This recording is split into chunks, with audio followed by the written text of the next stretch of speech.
अस्सलाम वालेकुम दोस्तों, मेरा नाम है अली और हमेशा की तरह मौजूद है दाऊद और आप देख रहे हैं इस वक्त क्रिकेट लवर अली शो को। कैसे देख रहे हैं दोस्तों? आप लोग से बात करने जा रहे हैं, बात करेंगे जी आज आपके साथ टॉप न्यूज का सेगमेंट है, आपसे शेयर करेंगे। नंबर 1 पे आप लोग से बात करने जा रहे हैं, जो हमारे पास अपडेट आ रही है वो आ रही है पाकिस्तान और वेस्ट इंडीज के हवाले से अपडेट आ रही है। क्या अपडेट है वो आप लोग से शेयर करेंगे।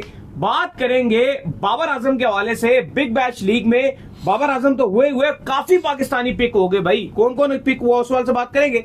पाकिस्तान बांग्लादेश का शेड्यूल सामने आ चुका है, क्या शेड्यूल है वो आप लोग से शेयर करेंगे। बात करेंगे बाबर आजम आज कैंप क्यों छोड़ गए भाई, क्या वजह बनी है वो आपको बताएंगे। और बात करेंगे ये कुछ इंडियन प्लेयर्स हैं जिनमें युवराज सिंह का नाम है, हरभजन सिंह का नाम है, बैटिंग पर मोड कर रहे थे, इन पर क्या कहानी बनी है वो आपको बताएंगे। और बांग्लादेश और श्रीलंका का जो टेस्ट मैच जारी है, श्रीलंका ने जबरदस्त कमबैक किया है, इस पर भी बात होगी। तो अगर आप हमारे चैनल पर पहली बार चैनल को अभी सब्सक्राइब करें और साथ ही तो बात का आगाज करते हैं नंबर 1 खबर के साथ जो हमारे पास आ रही है। तो सबसे नंबर 1 खबर आ रही है हमारे पास वो यही आ रही है कि पाकिस्तान और वेस्ट इंडीज के दरमियान जो आपको पता है कि सीरीज शेड्यूल होने जा रही है, अब उसमें यह सिचुएशन बनने जा रही है कि पाकिस्तान चाह रहा था कि 3 ओडीआईज खेले जाने थे और 3 टी20 खेले जाने थे, तो इसको पाकिस्तान क्रिकेट बोर्ड 5 टी20 में कन्वर्ट करना चाह रहा था। लेकिन आज की ताजा अपडेट ये आ रही है कि हो सकता है कि पाकिस्तान और वेस्ट इंडीज के दरमियान जो सीरीज है उसको 6 टी20 में कन्वर्ट कर दिया जाए ताकि टी20 वर्ल्ड कप की भरपूर तैयारी हो सके। देखिए बिल्कुल, क्योंकि 5 टी20 की तो आपको पता ही, हमने आपको 2-3 बार आपको बता चुके हैं कि अब सीरीज ये 5 टी20 पर खेली जाएगी। लेकिन अब हुआ ये कि फिर वेस्ट इंडीज क्रिकेट बोर्ड ने कहा कि चूंकि आपको पता है जो शेड्यूल है ये सीरीज इस तरह से थी कि जो 3 टी20 थे वो अमेरिका में खेले जाने थे, फ्लोरिडा में, और जो 3 ओडीआईज थे वो वेस्ट इंडीज में खेले जाने थे, जिसमें ब्रायन लारा जो क्रिकेट स्टेडियम है उसको भी मैच मिलने थे। लेकिन फिर वेस्ट इंडीज क्रिकेट बोर्ड कह रहा है कि चलो अगर आप 5 टी20 कह रहे थे तो फिर इस सीरीज को 6 टी20 पर मुश्तमिल कर लेते हैं, और 3 टी20 फ्लोरिडा में और 3 जो टी20 होंगे वो कैरेबियन में खेले जाएंगे। तो इस पर अब खबरें ये आ रही है कि पीसीबी भी एग्रीड ही है कि चलो 6 मैच थे तो 6 ही रखे जाए, और ये अच्छी बात भी है कि 6 ही मैच रखे जाएं। इसकी जो कुछ टेंटेटिव जो डेट्स आ रही हैं वो भी सामने आ रही हैं, जो West Indies cricket board Pakistan cricket board को भिजवा चुका है, वो डेट्स भी आपको बता देते हैं। इस सीरीज का जो आगाज होगा वो 31 जुलाई से होगा, जो ये अमेरिका में खेला जाएगा पहला टी20, अगस्त 2 को खेला जाएगा दूसरा टी20, और 3 अगस्त को अगले दिन ही अमेरिका में ही तीसरा टी20 खेला जाएगा। फिर उसके बाद 4 दिन का ब्रेक आ जाएगा, यानी कि सारा जो प्लेयर्स वगैरह है, सारे टीम स्टाफ, दोनों टीम्स वेस्ट इंडीज जाएंगी कैरेबियन, और फिर इस सीरीज का दोबारा से आगाज होगा। चौथा टी20 8 अगस्त को खेला जाएगा, 5वां टी20 10 अगस्त को खेला जाएगा, और जो आपका 6th टी20 है, छठा टी20 वो खेला जाएगा 12 तारीख को, 12 अगस्त को, और ये ब्रायन लारा क्रिकेट स्टेडियम में खेला जाएगा ट्रेंड में। तो ये फैसला किया गया कि अब 6 टी20 खेले जाएंगे। तो अली साहब ये बड़ी अच्छी बात है। और अगर आप देखो तो अब आगे जाके, क्योंकि बांग्लादेश का भी आपको बताएंगे, तो अब तकरीबन पाकिस्तान की जो अगली 2 सीरीज हैं उनमें पाकिस्तान टीम 9 टी20 खेलेगा, 9 टी20 मैचेस। बिल्कुल जी, बड़ी बात है कि पाकिस्तान जो 9 टी20 की सीरीज जो है वो खेलेगा।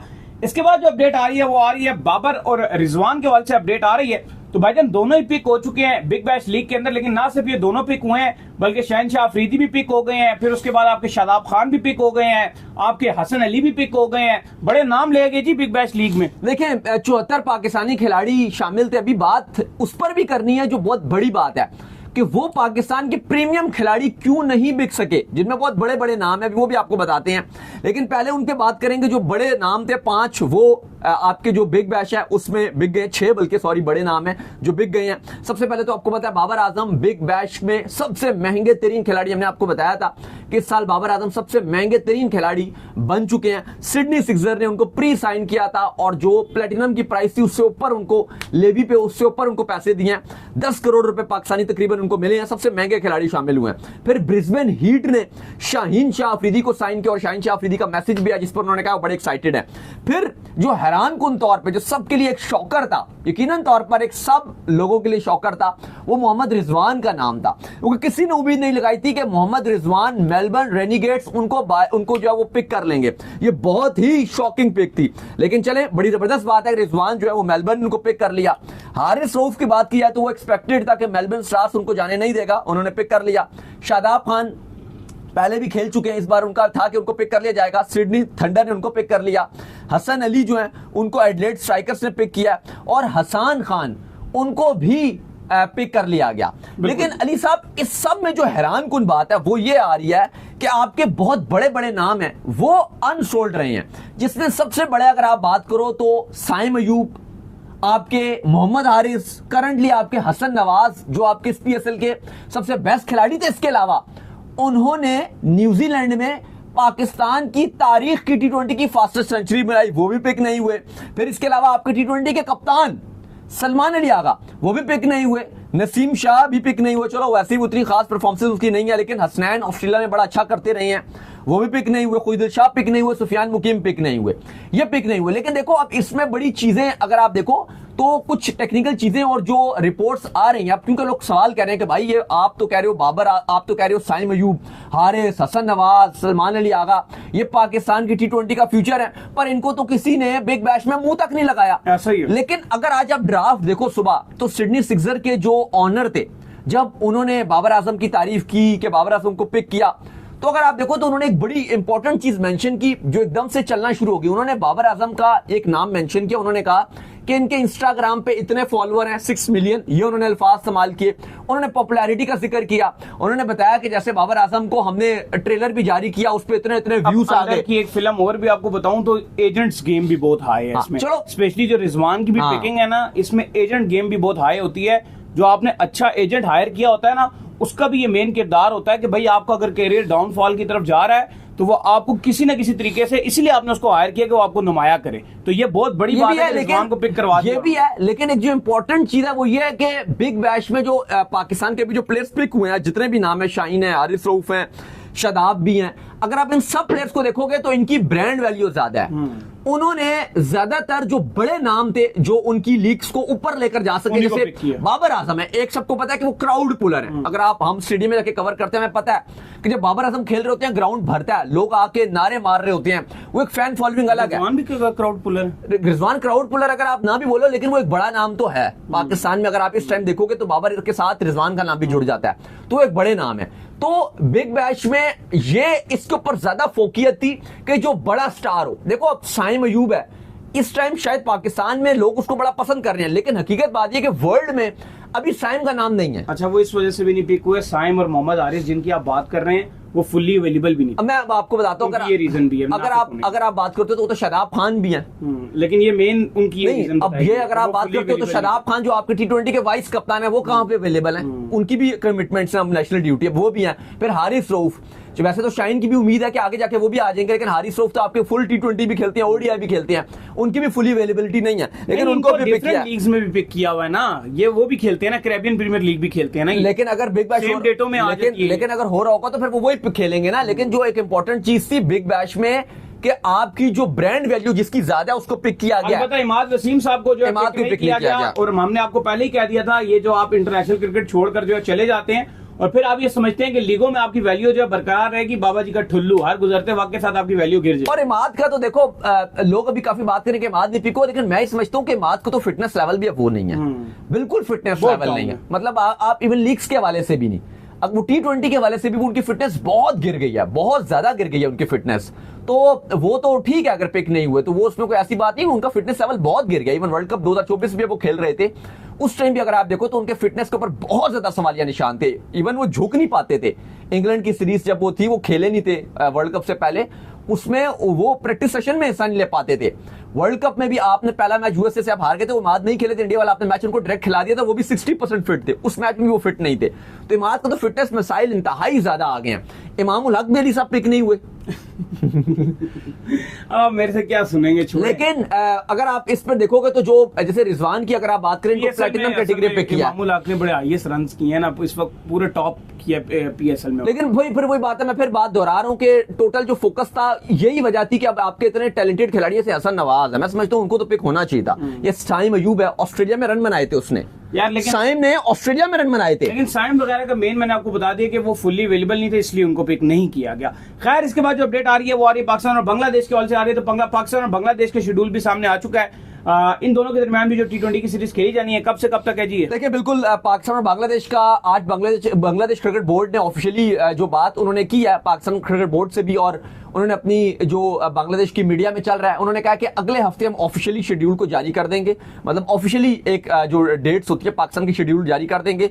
लेकिन ऑलरेडी उन्होंने डेट्स रिवील की हुई हैं जो पाकिस्तान क्रिकेट बोर्ड को उन्होंने भेजी थी, वही डेट्स पे होगा। और सीरीज का जो आगाज है वो 20 जुलाई से होगा। 20 जुलाई को मीरपुर ढाका में पहला T20 खेला जाएगा, 22 जुलाई को दूसरा, 24 जुलाई को तीसरा T20 खेला जाएगा। याद रहे कि ये सीरीज FTP में शेड्यूल्ड नहीं है। जब चैंपियंस ट्रॉफी चल रही थी तो बांग्लादेश क्रिकेट बोर्ड के फारूक साहब जो हैं वो पाकिस्तान आए हुए थे, मोहसिन नकवी से गपशप लगी, उस पर इन्होंने कहा था कि ये एक सीरीज रखवा देते हैं। और फिर दोनों जो बोर्ड से वो एग्रीड हो गए थे, तो ये सीरीज एक्स्ट्रा रखवाई गई थी।